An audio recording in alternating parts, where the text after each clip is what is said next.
And the first question I asked you, which is what Ashley wants to know, is how is your voice? Voice is recovering, and I think I lost a few pounds, so there's some advantages to not eating all day, although I was sneaking candy bars from there's a candy drawer, and if you go to the candy drawer, you can sneak around and get a candy bar, but I see that y'all caught me with half the candy bar in and half of out of my mouth. My wife said, "Can't you chew with your mouth closed when you're on the floor?" Yeah. Well, I'm going to ask you about the substance of the argument that you were making in a second, but first I just want to ask a little bit more about the mechanics, because I think just on a human level, people want to know how you stood there for 12 hours plus, almost 13 hours. Well, it's not easy. My feet were hurting by the end of the day. You can't leave the floor and you can't sit down, so you can't use the restroom or do anything like that. And you were told that to your staff, or did the parliamentarians say? It just sort of is the rule that's kind of known, and the staff knows the rules better a lot of times than the senators do, so they gave me the advice on what we could do, and there's staff in there that works for the Republican side and the Democrat side. They inform you what you can and can't do. Then you have to ask a question. People can ask a question to you, but there's a certain protocol or you lose the floor, and the Democrats will leave someone down there to see if you make a mistake on the floor to take it back from you. And it doesn't happen very often because, one, it's hard to get floor and it's hard to get recognized when it's not a designated time. Most time the floor is controlled by the leadership. This just happened to be a time that it wasn't. And you snuck up on both leaders, right? I mean, is that fair to say? Did they know you were going to do this? No. And, in fact, we didn't know we were going to do it that day. We had gotten a lot of information because it's an issue we're really interested in, that we really think it should be easy for the president to sort of say, you know what, Americans not engaged in combat in America cannot be targeted for killing. And again, I'm going to get to the substance in one second, but one of the things that was so fascinating about this was how organic it was, and how it sort of took on a life of its own. I'm not even sure if you realized that because you were there on the internet. I was watching you for the first 2-3 hours. You were alone, and then suddenly you had some of your more conservative compatriots like Ted Cruz and Mike Lee come, and then by midnight you had a lot of people there. There was a hashtag Stand with Rand, and more people were tweeting, even the RNC chair, get down there and help him. Were you surprised? Well, it is sort of a fascinating phenomenon, and when you're on the floor, you're not allowed to use electronics, and I also didn't have time because I had to keep talking. If you actually stop for more than about a minute, they can say you're no longer speaking, you don't hold the floor, so you have to keep going.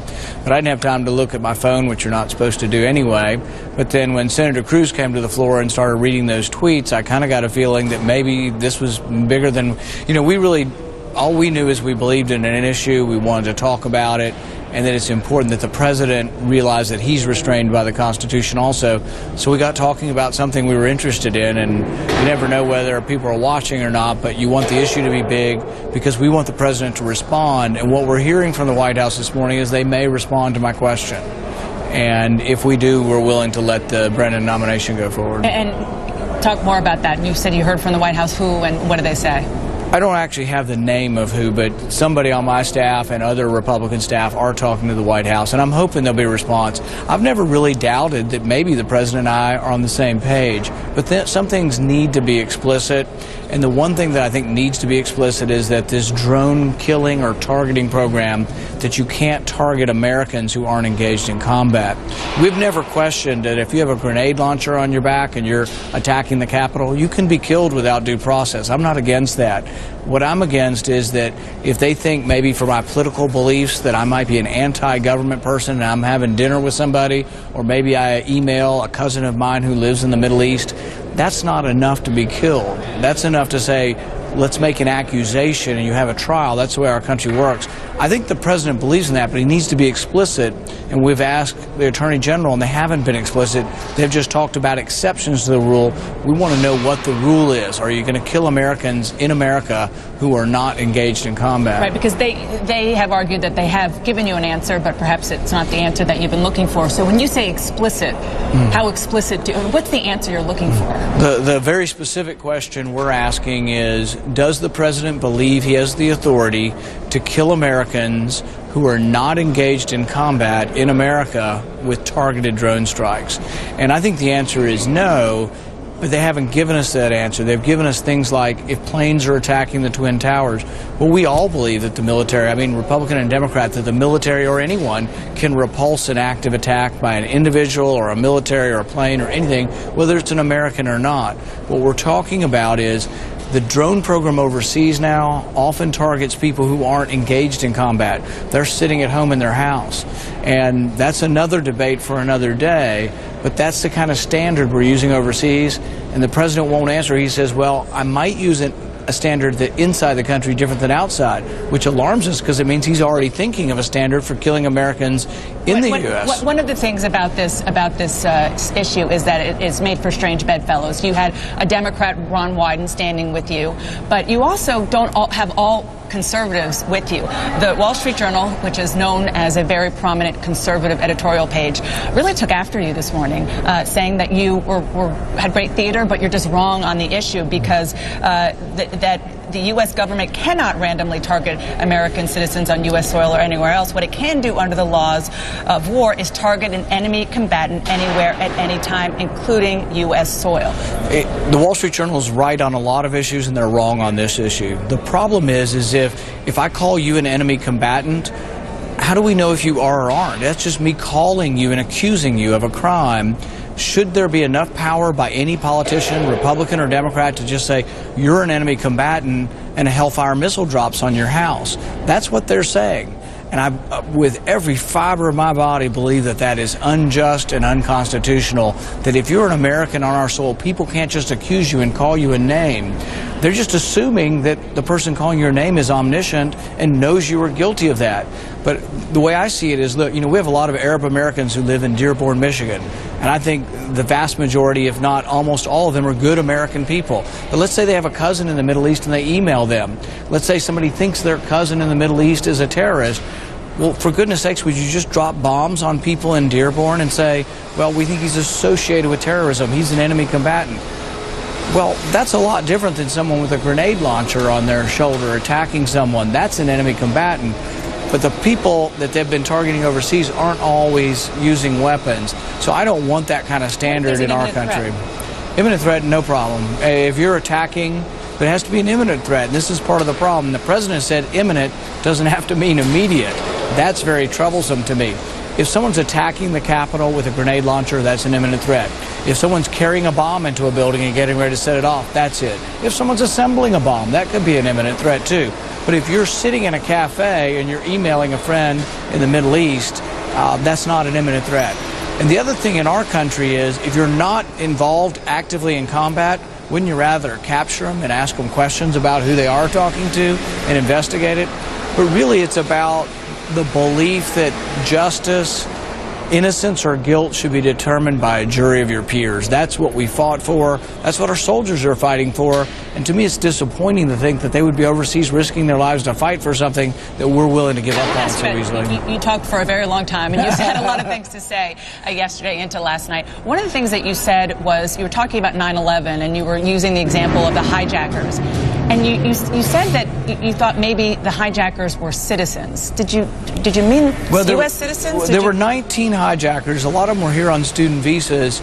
I'm almost positive, I've read somewhere, and it's hard to be authoritative, but I'm not positive. But I thought I read somewhere that some of them had voting cards. And to have a voting card, you would have to be a citizen.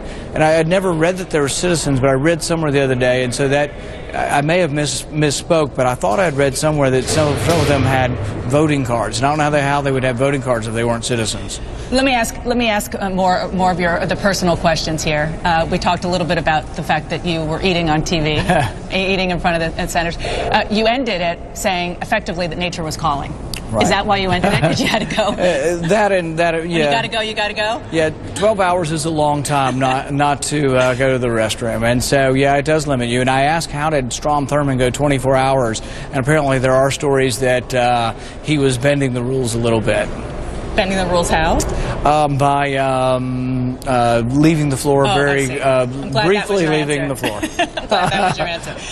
But did you go in, when you went in at 11:47 a.m., did you say, I'm going to be here until after midnight? What was your plan? As I drove up in the morning, I was with a staff member, and I said, if we have a chance, why don't we maybe try to capture the floor to make our point?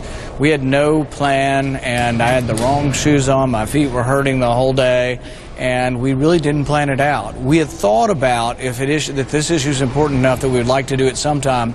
but the floor is controlled by the leadership, and it's not often left open where someone can sort of capture the floor and begin to speak. So one of the reasons filibusters don't occur is because they carefully guard the floor from letting it happen, and it was left unguarded, so I decided to speak. I did notice that you had water there, and I don't know if it was intentional. You were trying not to drink it. That was intentional? I decided to drink very little water and have no caffeine. Yeah. Well, you clearly didn't need it. What happened when you left? Did you go have a big meal? It was almost 2 in the morning. I went home, but it was nice. There were a lot of supporters. My staff stayed through the evening. A lot of them were in the gallery. A lot of other staff was. And really one of the most complimentary things I found was about 15 members from the U.S. House of Representatives came over. I've never seen that happen before. It energized me, and a lot of them said that it energized the movement of people who really believe strongly in the Constitution.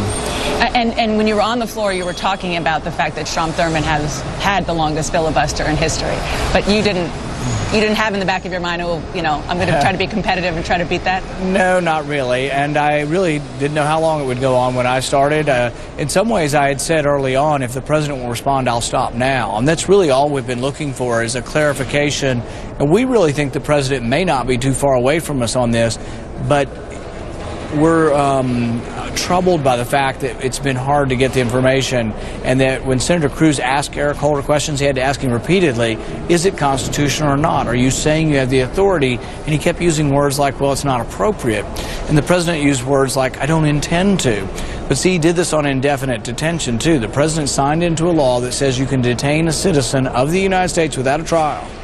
Now he's arguing you can kill an American citizen without a trial, and it's like, just saying you don't intend to, that I'm a good person, I'm not questioning his motives, but the reason we have laws is someday we may get somebody who won't respect and will use that law for bad purposes. And let's go back to where we started, to saying that giving us some news, you have heard from the White House, and you think that they might give you an answer that could satisfy you. I'm very hopeful, and I've said I will get out of the way and let them vote, compress the votes, and we won't have to stay here till Saturday.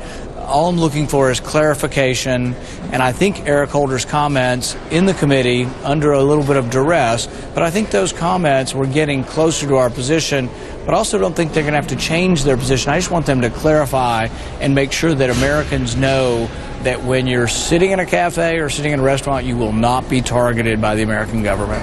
Senator, thank you. And you're going to tell us as soon as you get that word, right? Absolutely. Okay. All right. I appreciate it. This is maybe a situation of you being in the wrong place at the wrong time. I bumped into you outside the subway. Thank you very much. I'm going to toss it back to Ashley, because Ashley, I think that you might have a question. I do.